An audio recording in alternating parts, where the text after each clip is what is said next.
नमस्कार साथियों, आप सभी का स्वागत करता हूं आपके YouTube चैनल क्रेडेंस ट्यूटोरियल्स पे। दोस्तों, आज हम देखेंगे प्रैक्टिस सेट 27 को, जो कि काफ़ी दिनों बाद हम डाल रहे हैं क्योंकि कुछ व्यस्तता के कारण मैं लेक्चर नहीं डाल पा रहा था। इसके लिए बहुत ही क्षमा प्रार्थी हूँ। चलिए स्टार्ट करते हैं क्लास को पहले क्वेश्चन के साथ। पहला क्वेश्चन है, उष्णकटिबंधीय चक्रवातों को उनके स्थानीय नामों के अनुसार सुमेलित करिए।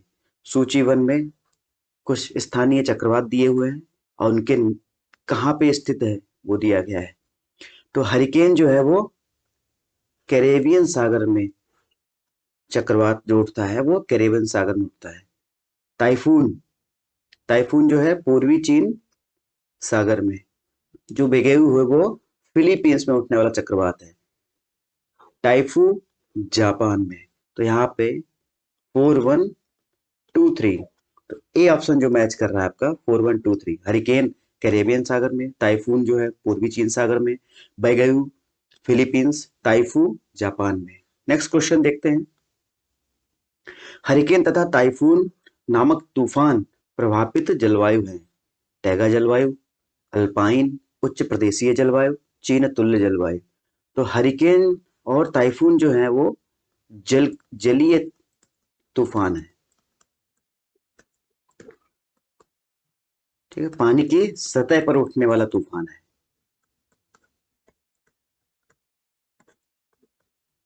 हरिकेन जो है वो अटलांटिक महासागर में, इसका जो ओरिजिनेशन पॉइंट होता है वो अटलांटिक महासागर है। और वही टाइफून जो है वो आपका प्रशांत महासागर में टाइफून चक्रवात उठता है। तो ये किस टाइप की जलवायु प्रभावित क्षेत्र है? वो चीन तुल्य जलवायु प्रभावित क्षेत्र है। ठीक, चीन तुल्य जलवायु जो है यहाँ पे पाई जाती है हरि प्रशांत महासागर में और अटलांटिक महासागर में। चलिए नेक्स्ट क्वेश्चन देखते हैं। निम्नलिखित में से कौन सी सामुद्रिक नहर उत्तरी सागर तथा बाल्टिक सागर को जोड़ती है? स्वेज नहर, शू नहर, कील नहर, मैनचेस्टर नहर। तो कील नहर है वो उत्तरी सागर नॉर्थ सी और बाल्टिक सी को जोड़ती है। तो नॉर्थ सी आपका ये हो गया पार्ट नॉर्थ सी, और ये बाल्टिक कंट्रीज हैं कुछ, जैसे एस्टोनिया, लातिविया लाटविया और लिथुनिया। ये जो तीनों हैं वो बाल्टिक कंट्रीज हैं। तो बाल्टिक सागर के तल क्षेत्र तट क्षेत्र पर स्थित है एस्टोनिया, लाटविया और लिथुनिया। जो आपको उत्तरी सागर है और बाल्टिक सागर को कील नदी जोड़ती है। तो कील नदी बाल्टिक सागर और नॉर्थ सागर को जोड़ती है। तो यहाँ पे कील नदी ऑप्शन सही है, बी ऑप्शन। ये बी सी में आपका चेंज हो गया है, तो यहाँ पे जो बी ऑप्शन है वो सही है।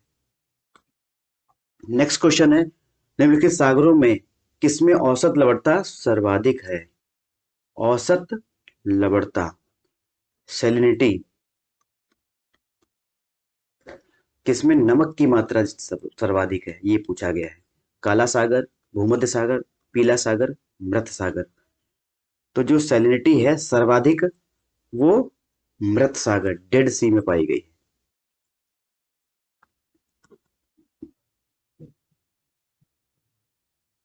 ठीक है, इसमें जो चार ऑप्शन दिए हैं उसमें मृत सागर है। 230% जो है आपका नमक है।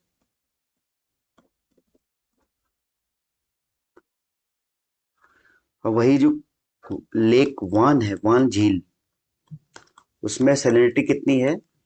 विश्व की सबसे ज्यादा लवणता है। हाईएस्ट लवणता कहाँ पे है? तुर्की की वान झील। इसमें जो नमक की मात्रा है वो 330% है। ठीक है। विश्व के दूसरे नंबर जो है वो मृत सागर है, पहले नंबर की वान झील तुर्की में स्थित है। नेक्स्ट क्वेश्चन देखते हैं, सूची 1 को सूची 2 से सुमेलित करिए तथा कूट के प्रयोग से सही उत्तर का चयन करें। सूची 1 में कुछ परियोजनाएं दी गई हैं, किस नदी पे है स्थित है वो मैच करना है। मैथन परियोजना, मैथन परियोजना जो है वो बराकर नदी पर स्थित है। सलाल परियोजना चिनाब रिवर पे। 3, 4। राणा प्रताप सागर परियोजना, राणा प्रताप सागर परियोजना जो है वो चंबल नदी पे है। टिहरी परियोजना जो है भागीरथी नदी पे है।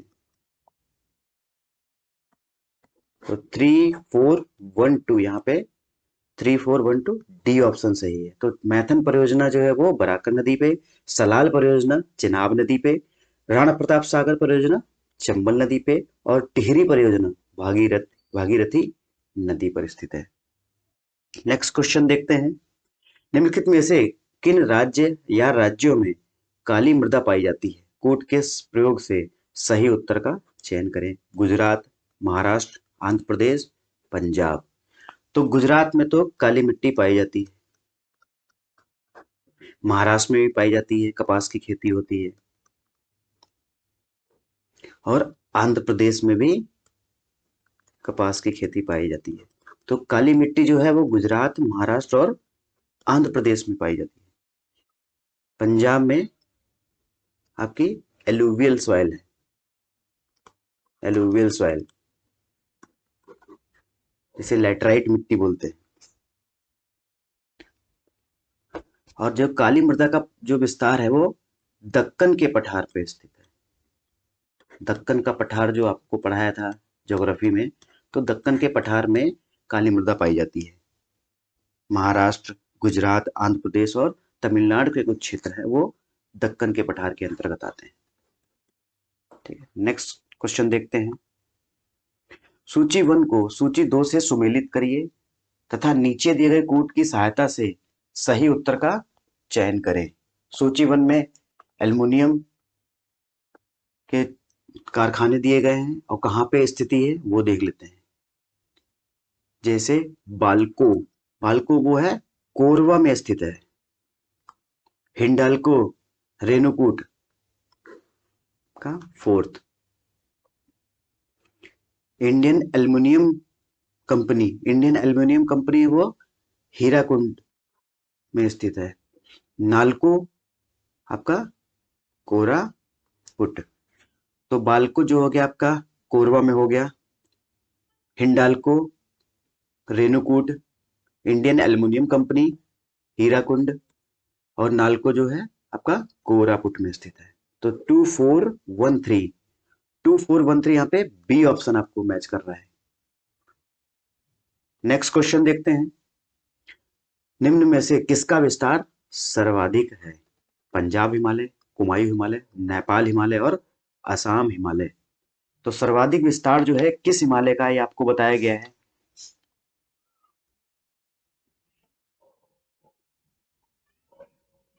ये आपका हिमालय पोजीशन है,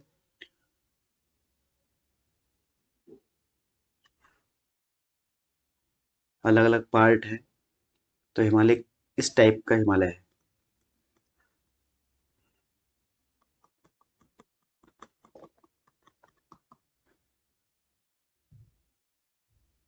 तो सर्वाधिक जो विस्तार है वो किस हिमालय का है, नेपाल हिमालय का। नेपाल हिमालय जो है उसका विस्तार सर्वाधिक है।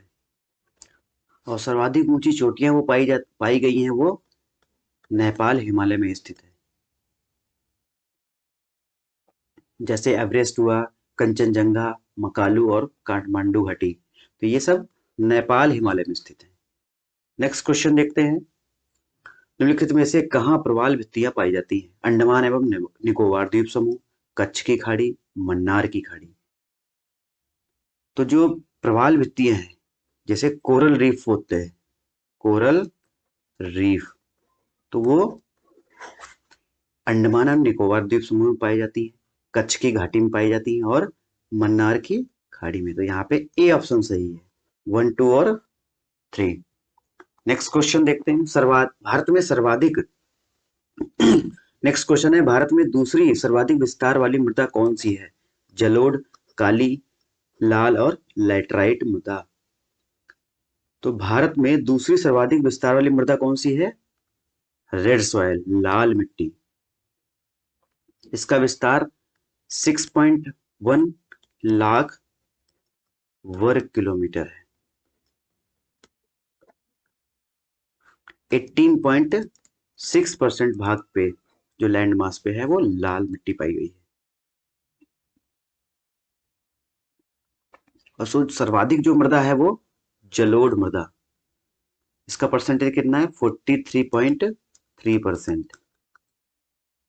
नेक्स्ट क्वेश्चन है, निम्नलिखित पहाड़ी जनजातियों का पश्चिम से पूर्व की ओर सही क्रम का चयन कीजिए। तो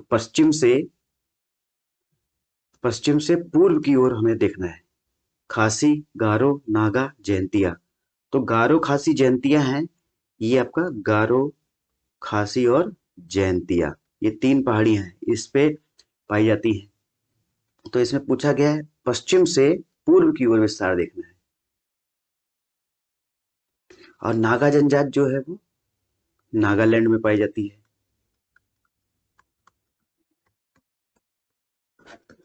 तो गारो, खासी और जयंतिया, तो ये हो गई गारो, खासी, जयंतिया और नागा है, नागा जनजाति। तो चारों जो है जनजाति हैं वो पश्चिम से पूर्व की ओर विस्तार है इनका।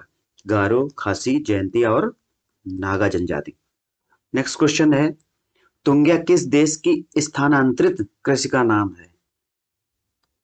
जो शिफ्टिंग कल्टीवेशन बोलते हैं, स्थानांतरित कृषि, शिफ्टिंग कल्टीवेशन जो है वो तुंग्या किस देश में बोला जाता है? म्यांमार में, जावा में, मलेशिया में, फिलीपींस में। तो तुंग्या नामक जो स्थानांतरित कृषि है वो म्यांमार में प्रसिद्ध है। वही जावा में स्थानांतरित कृषि का नाम क्या है? हुमाह, हुमाह, जावा में। और वही मलेशिया में स्थानांतरित कृषि को लेदांग बोलते हैं। फिलीपींस में स्थानांतरित कृषि को कैनिंग, ठीक, कैनिंग बोलते हैं। श्रीलंका में भी कुछ नाम से बोलते हैं चेन्ना। चेन्ना कहां पे है? श्रीलंका।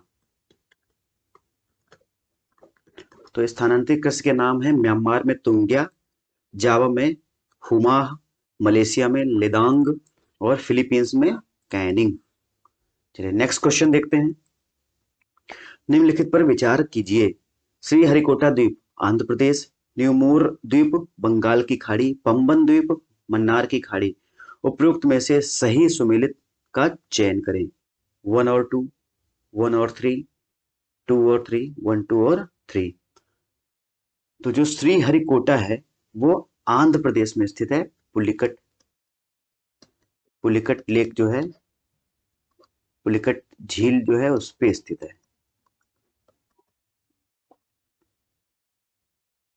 ठीक है। पंबन द्वीप भारत और श्रीलंका के मध्य मन्नार की खाड़ी में स्थित है, तो ये भी सही है। जो न्यू मोर द्वीप है वो बंगाल की खाड़ी में बांग्लादेश के बॉर्डर पे स्थित है। ठीक है, बांग्लादेश की सीमा पर बंगाल की खाड़ी में स्थित है। तो यहाँ पे तीनों सही है, 1, 2 और 3, तो डी ऑप्शन सही है। नेक्स्ट क्वेश्चन देखते हैं। निम्नलिखित जल विद्युत परियोजना में से कौन सी मिजोरम राज्य में नहीं है? तुईवाई विद्युत परियोजना, तिपाई मुख जल विद्युत परियोजना, तुरियल जल विद्युत परियोजना, धालेश्वरी जल विद्युत परियोजना। तो मिजोरम राज्य में कौन सी जल विद्युत परियोजना स्थित नहीं है, वो इन चारों में से देखना है। जो तिपाई मुख जल विद्युत परियोजना है वो मणिपुर में स्थित है। तो बाकी जो है तुईवाई, तुरियल और धालेश्वरी, ये सब मिजोरम में स्थित है, केवल तिपाई मुख जल विद्युत परियोजना को छोड़ के। तिपाई जल विद्युत परियोजना मणिपुर में स्थित है। नेक्स्ट क्वेश्चन देखते हैं, बहुत इंपॉर्टेंट क्वेश्चन। ग्रामीण निर्धनों में किसे सम्मिलित नहीं किया जाता है? दैनिक मजदूर, काश्तकार, भूमिहीन कृषि श्रमिक, स्वनियोजित फेरी वाले। तो जो दैनिक मजदूर, काश्तकार और भूमिहीन कृषि श्रमिक हैं वो ग्रामीण निर्धनों की श्रेणी में आते हैं। बाकी स्वनियोजित फेरी वाले हैं वो शहरी, स्वनियोजित जो फेरी वाले हैं वो शहरी निर्धनों की श्रेणी में आते हैं। ठीक है, ये ग्रामीण निर्धनों की श्रेणी में नहीं आते हैं, केवल शहरी निर्धनों की श्रेणी में आते हैं। ठीक है, नेक्स्ट क्वेश्चन देखते हैं। गैट का तात्पर्य है guidelines for assisting tariff and trade, Geneva agreement for trade and transport, general agreement on tariffs and trade, general agreement on tariffs and trade, government association for trade and transport. जो GATT है वो general agreement on tariffs and trade है, आपका C option, general agreement on tariff and, इसका full form जो है general agreement on tariffs and trade. इसी को बाद में WTO के नाम से जाना गया, वर्ल्ड ट्रेड ऑर्गेनाइजेशन। चलिए नेक्स्ट क्वेश्चन देखते हैं। निम्नलिखित युग्मों में कौन सा सही सुमेलित नहीं है? IIVR, IIVR Lucknow, IIPR Kanpur, IVRI Izzatnagar, IGFRI Jhansi. तो जो IIVR है वो वाराणसी में स्थित है। बाकी ए ऑप्शन गलत है, बाकी ये सब ऑप्शन सही है। तो यहाँ पे सही सुमेलित कौन सा नहीं है? IIVR, वो है वाराणसी में स्थित है। नेक्स्ट क्वेश्चन है, उच्च बचत वाली अर्थव्यवस्था होते हुए भी किस कारण पूंजी निर्माण महत्वपूर्ण उत्पादन वृद्धि में परिमाणित नहीं होता है? निरक्षरता, कमजोर प्रशासन तंत्र, उच्च पूंजी उत्पाद अनुपात, उच्च जनसंख्या घनत्व। तो उच्च बचत वाली अर्थव्यवस्था होते हुए भी किस कारण पूंजी निर्माण महत्वपूर्ण उत्पादन वृद्धि में परिमाणित नहीं होता है? तो इनमें से कौन सा ऑप्शन है वो देख लेते हैं। तो यहाँ पे सी ऑप्शन सही है, उच्च पूंजी उत्पाद अनुपात। तो पूंजी उत्पाद अनुपात क्या होता है?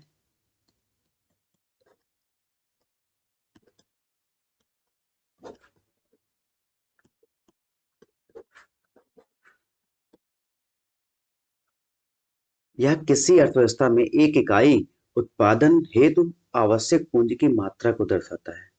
किसी भी फैक्ट्री के लिए उसकी आवश्यक पूंजी की मात्रा को दर्शाता है। निम्नलिखित में से कौन सी संस्था निर्यात वित्तीयन संबंधित विषयों पर कार्य करती है? निर्यात वित्तीयन संबंधित विषयों पर IDBI, CBDT, ECGC और SBI। तो export credit and guarantee corporation, export credit and guarantee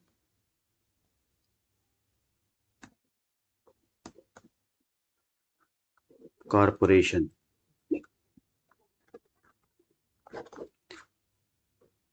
ठीक है, आपका बी ऑप्शन सही है। यहाँ पे भी आपका ऑप्शन चेंज हो गए हैं, तो यहाँ पे बी ऑप्शन जो है ECGC, export credit and guarantee corporation, यह निर्यात वित्तीयन संबंधी विषयों पर कार्य करती है। तो इसकी स्थापना कब हुई? 1957 में।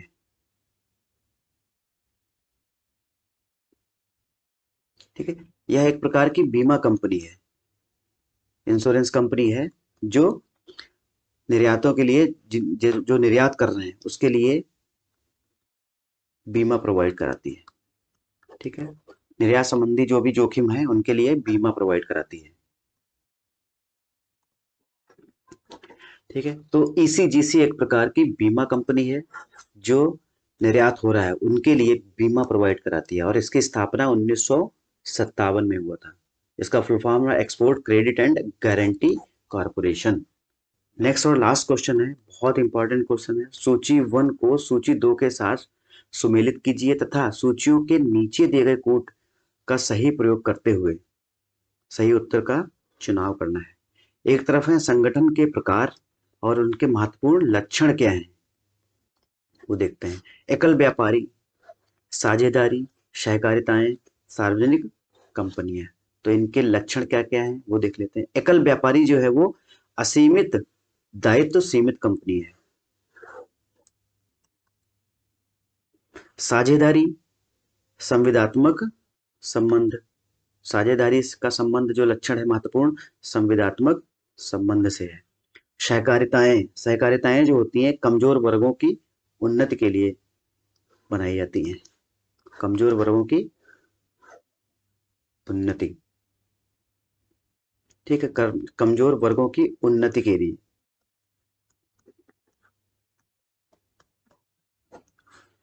और सार्वजनिक कंपनियां हैं जोखिम उठाने वालों की बड़ी संख्या। तो यहाँ पे आपका बी ऑप्शन सही है, 4 3 2 1। ठीक है, नेक्स्ट चलिए, लास्ट ही क्वेश्चन था। ठीक है, चलिए आज की क्लास को ये समाप्त करेंगे और आशा करते हैं कि आपको ये लेक्चर अच्छा लगा होगा। अगर अच्छा लगा है तो मेरे चैनल को सब्सक्राइब कीजिए, शेयर कीजिए, अपने दोस्तों को भी भेजिए। जय हिंद, जय भारत, नमस्कार।